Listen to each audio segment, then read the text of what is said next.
नमस्कार, मैं कमलेश कबीर आपका एक बार फिर स्वागत करता हूं इस नए एपिसोड में।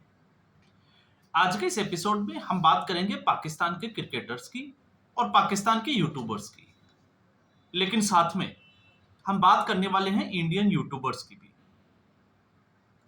भारतीय यूट्यूबर्स के लिए हम कहें कि एक चेतावनी, और चेतावनी ये है, और मुझे लगता है कि ये चेतावनी नहीं होनी चाहिए, ये हमारा दायित्व होना चाहिए, हमारा कर्तव्य होना चाहिए कि किसी भी ऐसी जगह पर, फिर चाहे वो फेमस कोई मंदिर हो या हम कहें कि धार्मिक स्थान हो या फिर बॉर्डर के आसपास की कोई लोकेशन हो, वहां पर जाकर किसी भी तरीके का वीडियो शूट नहीं करें। और वीडियो शूट करने के बाद में उसको सोशल मीडिया पर, क्योंकि आजकल एक ट्रेंड में आया है रातों रात करोड़पति बनने के लिए, सब्सक्राइबर बढ़ाने के लिए यूट्यूबर्स किसी भी हद तक जाने को तैयार है। अब आपने देखा किस तरीके से एक के बाद एक जो है वो सोशल मीडिया इन्फ्लुएंसर, एनआईए की कहें या पुलिस की कहें, उन पकड़ में आ रहे हैं और नए नए खुलासे भी होते जा रहे हैं। अब इसमें चूंकि नाम जो है वो बड़ा पॉपुलर अभी जो चल रहा है वो है ज्योति मल्होत्रा। तो आपने देखा रातों रात करोड़पति बनने की, सोशल मीडिया का स्टार बनने के चक्कर में ज्योति मल्होत्रा कहां पहुंच गई और उसका फायदा कैसे उठाया गया एजेंसियों के द्वारा, भारत की नहीं बाहर की एजेंसियों के द्वारा। दूसरा, पाकिस्तान और भारत का एक छोटी सी लड़ाई चली, युद्ध चला, लेकिन पाकिस्तान एक नैरेटिव बनाने के लिए तैयारी कर रहा था और वो नैरेटिव था कि हमने हिंदुस्तान को पछाड़ दिया, पटकनी दे दी। और इसकी जिम्मेवारी किसको दी गई? इसकी जिम्मेवारी दी गई क्रिकेटर्स को। आपने देखा शाहिद अफरीदी। शाहिद अफरीदी वैसे अगर आप देखोगे तो उनका सपना है कि वो आने वाले समय में पाकिस्तान के इमरान खान बनेंगे। इमरान खान मैं इसलिए कह रहा हूं क्योंकि उनका प्रधानमंत्री बनने का एक सपना है और हमेशा सेना जो है वो उनका इस्तेमाल करती है। लेकिन उससे भी बड़ी बात, क्योंकि शाहिद अफरीदी ऐसा करते हैं, ये जो है वो कोई भी आश्चर्यचकित होने वाली बात नहीं है, क्योंकि वो पहले से ही ऐसा करते आ रहे हैं। लेकिन भारतीय न्यूज चैनलों के चहेते टीआरपी बढ़ाने के लिए कहिए या व्यूवर्स बढ़ाने के लिए कहिए, शोएब अख्तर जिस तरीके से आर्मी के जनरल आसिम मुनीर के साथ उनकी जो मुलाकात हुई, अफरीदी आपको पता होगा वो उनका गाल चूमते हुए दिखाई देते हैं, और शोएब अख्तर भी जो है वो उसके बाद में ऐसा ही कुछ करने की कोशिश कर रहे होते हैं। तो इससे क्या संदेश जाता है? इससे संदेश ये है जो हम लोगों को समझना चाहिए कि ये लोग, चाहे वो विराट कोहली के बहाने हो या सचिन तेंदुलकर के बहाने हो, क्योंकि इनको पता है इनके पाकिस्तान में कुछ ज्यादा होने वाला है नहीं, तो क्यों नहीं भारत की जो पब्लिक है उसको इन्फ्लुएंस किया जाए पैसा कमाने के लिए। तो ये लोग जो है वो टीवी पे आकर जिस तरीके से भारतीय क्रिकेट की बातें करते हैं, आपको समझ जाना चाहिए कि ये लोग कर क्या रहे हैं, ये कौन सा खेल चल रहा है। और आपको लगा कि आपको ये भी जो आप, ये सबसे बड़ी बात है, मैं हमेशा कहता हूं कि सतर्क रहना चाहिए और सावधान रहना चाहिए, क्योंकि ये एक ऐसी कौम है जो अगर कश्मीरियत या जमहूरियत या आपसी भाईचारे की बात करती है तो आप समझ के चलिएगा कि वो अपने जो गंडास है उसको धार दे रहे हैं। वो कभी भी जो है वो आपको हलाल कर सकते हैं। इसलिए इस कौम पर ज्यादा जो है वो भरोसा करना नहीं चाहिए। तो ये पाकिस्तानी कौम है, ये कोई ऐसा नहीं है कि जो आप सोच के देखिए, जो देश का बंटवारा धर्म के नाम पे करा सके तो उसकी मंशा क्या होगी, आप खुद सोच समझ कर देखिए। और धर्म के आधार पर बंटवारा क्यों कराया गया? क्योंकि इनको हिंदू या दूसरे धर्म के लोग पसंद नहीं थे। तो आज आप लोगों के साथ अगर ये भाईचारे की बात करते हैं तो अचानक से इनका हिंदू प्रेम जो है वो कैसे जाग गया? ये हिंदू प्रेम नहीं है। और इसकी वानगी देखनी है तो जो लोग पाकिस्तान के सोशल मीडिया हैंडलर्स को फॉलो करते थे, आपने देख लिया, उन्होंने जैसे ही जो है वो भारत ने एयर स्ट्राइक की, उन्होंने जो है वो सच्चाई का जो जहर था वो उगलना शुरू कर दिया। तो आप क्या कहोगे अब उनके बारे में? आप खुद सोच के देखिए। और कहीं ना कहीं हम लोग जो है वो उनको कई जानकारियां भी दे देते हैं, इस बहाने हमें पता ही नहीं चलता कि हम जो है वो इंस्टाग्राम हो, चाहे फेसबुक हो, चाहे यूट्यूब हो, उसके ऊपर कौन सी सामग्री डाल रहे हैं और उसका फायदा कैसे उठाया जा रहा है। और जहां रही भारत की बात, तो सबसे अच्छी बात यह थी कि भारत ने, अब क्रिकेट बोर्ड ने भी एक बड़ा फैसला लिया, और वो फैसला ये था, क्योंकि वैसे बीसीसीआई के लिए एक सबसे बड़ी बात जो मुझे पसंद आई वो ये थी कि जब भारत और पाकिस्तान के बीच में ये जो एक छोटी सी वॉर चली, इस वॉर के बाद बीसीसीआई ने, कि भारत जो है वो युद्ध की स्थिति में है, ऐसे समय में हम लोगों को एंटरटेन नहीं कर सकते।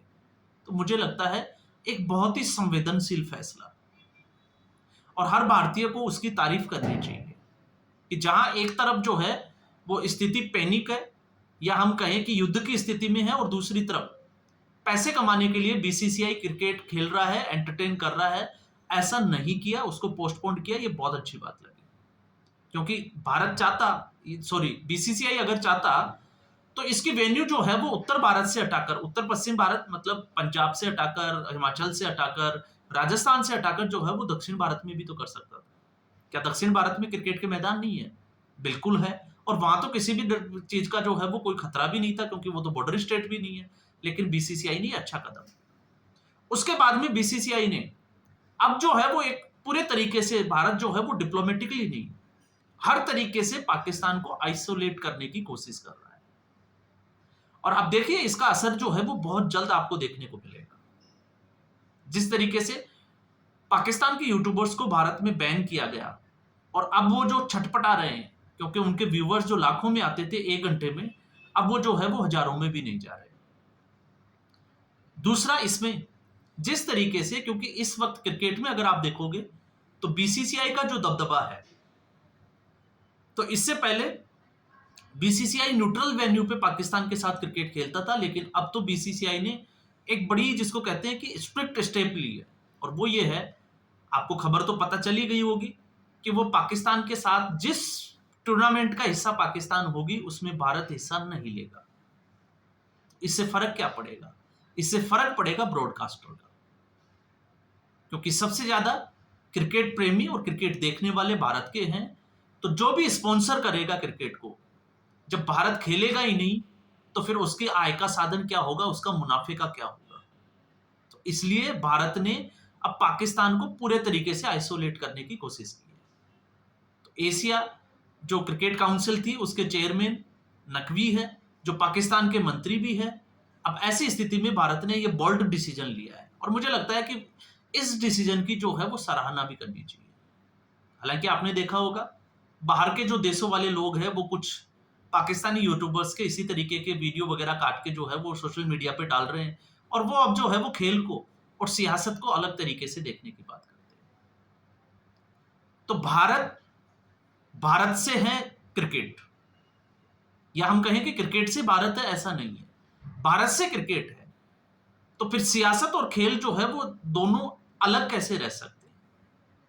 ये भी जो है वो सोचने वाली बात है। और जिस तरीके से, क्योंकि पहले बीसीसीआई जैसा के कंट्रोल में थी, और अब जैसा जो है वो आईसीसी के कंट्रोल में, तो आपको क्या लगता है कि भारत जो है वो यहीं रुकने वाला है? नहीं, भारत इससे भी आगे जाकर जो है वो और भी स्टेप पाकिस्तान के खिलाफ लेने वाला है।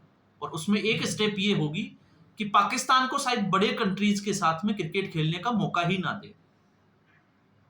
भारत ऐसी स्थिति में जो है, जो भी कोई देश अगर पाकिस्तान के साथ क्रिकेट खेलना चाहे, उसको सीधे तौर से ऑफर दे सकता है, और ऑफर देगा तो आपको पता है कि उस क्रिकेट बोर्ड का फायदा जो है वो भारत के साथ खेलने में है या पाकिस्तान के साथ।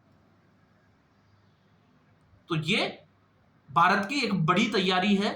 इसलिए अभी जो लोग ये कह रहे थे कि ऑपरेशन सिंदूर, तो ऑपरेशन सिंदूर जारी है, लेकिन अब लगता है कि वो 360 डिग्री से है।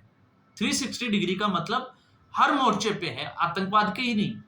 आप देखिए, अगर कोई आतंकवादी घटना होती है तो उसके खिलाफ एक्ट ऑफ वॉर, प्रधानमंत्री नरेंद्र मोदी ने सीधा मैसेज दिया है कि कोई भी आतंकवादी घटना होती है, इसका मतलब युद्ध, और उसका जवाब जो है वो किस तरीके से दिया जाएगा, ये भारत ने बता दिया और कह भी दिया। दूसरा, पानी, आपको पता है कि सिंधु जल समझौता जो था उसको भारत ने रद्द कर दिया। तो अब जब तक आतंकवाद है उसके मसले पर कोई बात नहीं होने वाली है। तो ये पाकिस्तान के लिए दूसरा सबसे बड़ा झटका। तीसरा, क्रिकेट का हमने जो है वो देख ही लिया। ट्रेड चौथा, तो आप सोच के देखिए कि हमारा जो पड़ोसी है उसकी अब हालत क्या होने वाली है। और भले ही आपने देखा होगा, चाहे हम नरेंद्र मोदी को कितनी ही गाली दे, लेकिन सच्चाई यह भी है और सबको पता है कि नरेंद्र मोदी जो कहते हैं वो करते भी हैं। और जब हम ये बात करते हैं सोशल मीडिया इन्फ्लुएंसर की और यूट्यूबर्स की, तो आप ये भी देखिए जितने भी जो पकड़ में यूट्यूबर्स आ रहे हैं, सारे के सारे जो है वो एक ही सोच के शिकार है, और वो सोच है नरेंद्र मोदी विरोधी। तो मोदी विरोधी सोच के जितने भी लोग जो शिकार हुए हैं, वो सारे के सारे जो है वो या तो आईएसआई एजेंट्स के जो है वो जिसको कहें कि ट्रैप में आ चुके हैं, उनके साथ काम कर रहे हैं, उनके एसेट्स बनकर, उनके झांसे में आकर, या फिर कहीं ना कहीं आपने देखा है वो देश विरोधी गतिविधियों में शामिल है। क्यों? क्योंकि ऐसा करने से उनको लगता है कि वो मोदी विरोध के सबसे बड़े पत्रकार के रूप में या सबसे बड़े सोशल मीडिया इन्फ्लुएंसर के रूप में जाने जाएंगे। और विपक्षी पार्टियां जो है जिस तरीके का रवैया है कि ऐसे लोगों को पुरस्कार देती है, पुरस्कार का मतलब उनसे बात करना, आपने देखा नेहा सिंह राठौड़, औकात क्या है एक नचनिया की, लेकिन जब आप देखो कि उसके जिस तरीके से उसकी हरकतें थी, वो कपिल सिब्बल के पास आके बैठ जाती है और कपिल सिब्बल उसका इंटरव्यू लेते हैं, तो ये भी कहीं ना कहीं जो है वो एक ऐसे सोशल मीडिया इन्फ्लुएंसर को प्रोत्साहन देता है। और मुझे लगता है कि ऐसा जो है वो विपक्ष की पार्टी हो या सत्ता पक्ष की पार्टी हो, भारतीय जनता पार्टी क्यों ना हो, ऐसे लोगों को प्रमोट नहीं करना चाहिए हमेशा जो है। इसीलिए आपने देखा होगा टैलेंट जो है वो बहुत पीछे रह जाता है।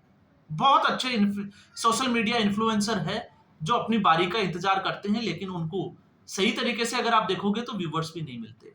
और एलविस यादव आपने देखा जिस तरीके से मोहनलाल खट्टर ने स्टेज पे बुलाया, आप देखिए एलविस यादव कौन है? क्या वो किसी के लिए आइडल हो सकता है? बिल्कुल नहीं। जिनकी खुद की औकात या दो कौड़ी का आज का समय ये जरूर है कि उल्टी सीधे चीजें जो है वो ज्यादा चलती है, और राजनेताओं को लगता है कि इन लोगों के साथ होने से इनके जो फॉलोवर्स है शायद उनका वोट बैंक बढ़ जाएगा। लेकिन मुझे लगता है कि ये भी गलतफहमी है। लोग देखते जरूर है, लेकिन इनसे इन्फ्लुएंस हो जाते हैं, ऐसा कुछ नहीं है। लेकिन ये लोग कहीं ना कहीं जो है वो मोदी विरोध में अंधे होकर आईएसआई जैसी संस्थाओं से इन्फ्लुएंस जरूर हो जाते हैं, और उसका खामियाजा आप देखिए एक के बाद एक जो है वो अब अंदर की जो सफाई चल रही है। इसलिए मैंने कहा है कि जो भी नए जो यूट्यूबर सोशल मीडिया इन्फ्लुएंसर है, वो कम से कम इसको जो है वो चेतावनी ना समझकर अपना दायित्व जो जरूर समझे, ताकि उससे जो है वो समझने में आसानी रहे। तो फिलहाल इस वीडियो में इतना ही। उम्मीद करूंगा वीडियो एपिसोड आपको पसंद आया होगा। वीडियो को लाइक करें, शेयर करें, चैनल जरूर सब्सक्राइब करें। धन्यवाद।